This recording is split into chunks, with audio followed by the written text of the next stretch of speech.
Hello, my name is Charles, and in today's video, we are going to go over how a focused mind is also a happy mind or a present mind. So a lot of the time when people are experiencing psychological distress or they're experiencing, mental problems or struggles, their thoughts are kind of running rampant, their thoughts are kind of running the show, and their attention is scattered. So, what neuroscience would show, and I'm sure I could find some research on this, but even in our own experience, right, when we say, someone is distracting us, or, let me give you my undivided attention, or, when we're, in all those statements, we're kind of showing that our attention has a limited bandwidth. I think it's pretty obvious if you examine your experience, you can only be aware of really one particular thing or so much at one time. And so what that means is if you are experiencing, kind of problems or distress or just a lack of peace and ability to kind of complete tasks or even joyfully engage in what you otherwise would normally, in what you normally do, then sometimes it's not actually the mental problems themselves or the whatever story or whatever is present in your mind at the time or your heart at the time. Sometimes the problem is actually just the presence of mind the level of presence we bear on the situation. So what do I mean by this? Because I know that could sound confusing, is it may not be that you have, that the anxiety in your heart, however difficult it may be, or whatever you're experiencing, is the actual problem. It may be that because you are not, attending to life and its circumstances with undivided attention, that you are not experiencing the joy of the moment. You see, the present, as trite as this set is, the present is the present, or is a present if you are present, right? So the present, this very moment, what is going on right now, is a present, is a gift to be grateful for if you are fully engaged in it, right? If you're, there's a beautiful book by Alan Wallace, and he was, he was a Buddhist meditator, a PhD, he meditated alongside and learned alongside the Dalai Lama, and a rigorous contemplative, and he also has a background in science, I think a bachelor's in physics, and then went on to get a PhD in religious studies.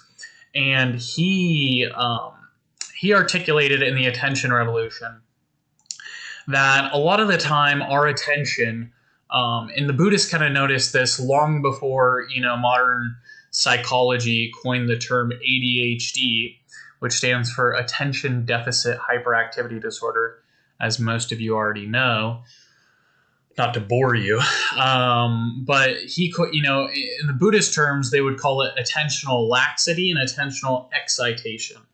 So what a lot of people, swing the pendulum between I'm too excited about something and have the jitters, or being impulsive. My attention is too fragmented and too hyper. And then the other side of that coin is your attention is too relaxed and you're daydreaming and you are unfocused. In positive psychology, they even have something known as flow. And this was, there's a chart online you could look up, the flow chart. And we notice, right, when we find an activity, let's say soccer, and the game is close enough, right, where there's a real challenge, but you feel you can win this soccer game. So there's a real challenge, right? the other team's really good, but you feel, competent enough and, good enough that you guys can win that game. So it's challenging enough, but it's also not impossible. And your skills kind of match the situation that you hit this flow state where you are fully involved in the present moment.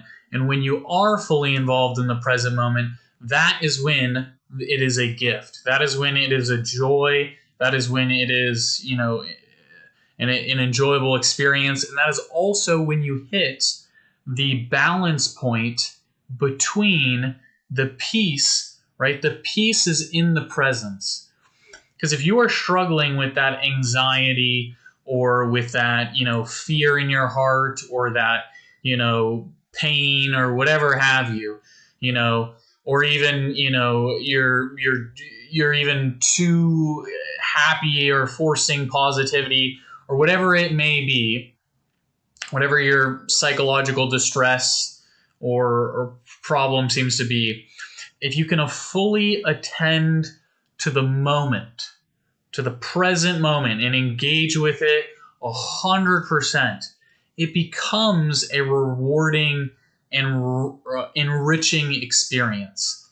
And so I think, learning to be kind of present, and I think the Buddhists, even Christian contemplatives, in terms of meditating on God and always staying in a state of prayer, right, a single pointedness of focus, allows you to kind of have that peace, right? Because when your mind, right, is not oscillating between excitation, oh my gosh, the next big project or the next big idea, and it's not oscillating between, what's it called? I'm bored, tired. This is not interesting, right? You're fully engaged with whatever is. You're going to be more grounded. You're going to be able to handle the situation, be practical, and get things done, and you just be happy. Like life, what is what's there, right? What is going on right now is what's there. And the field of possibilities that we conceive of, right? So, like, whatever is going on in that immediate moment, that is what's there.